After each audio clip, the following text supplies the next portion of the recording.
جو مزے کا سسٹم ہے جس کو ریوارڈ سینٹر کہتے ہیں، مزے کا سسٹم بذات خود بیمار ہو جاتا ہے، کیونکہ آپ کے پاس اس کی سب سے بڑی ایویڈنس یہ ہوتی ہے کہ نشے کی جس مقدار سے پہلے مزہ ملتا ہے، نشے کی اسی مقدار سے بعد میں مزہ نہیں ملتا، نشے کی مقدار کو بڑھانا پڑتا ہے۔ تو اس کا مطلب ہے کہ جو مزے کا سسٹم ہے وہ بے حس ہو گیا ہے، وہ اب نشے سے اس طرح متاثر نہیں ہوتا، چاہے وہ ورکہولک ہو، چاہے وہ الکوہلک ہو، چاہے وہ اوور ایٹر ہو۔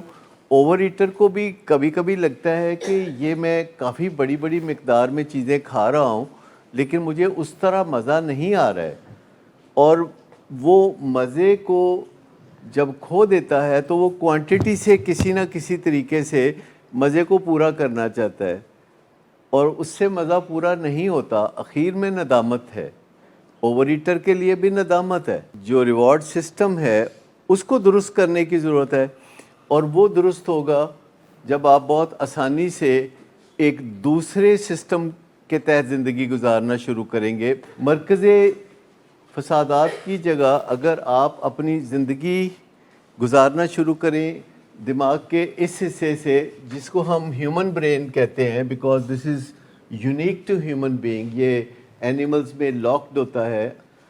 اور یہ حصہ ہے جسے ہم مرکز تجلیات کہتے ہیں، اسے مرکز طلسمات بھی کہہ سکتے ہیں، لیکن یہ ایک ہے مرکز فسادات۔ تو یا تو ہم ہیڈ کوارٹر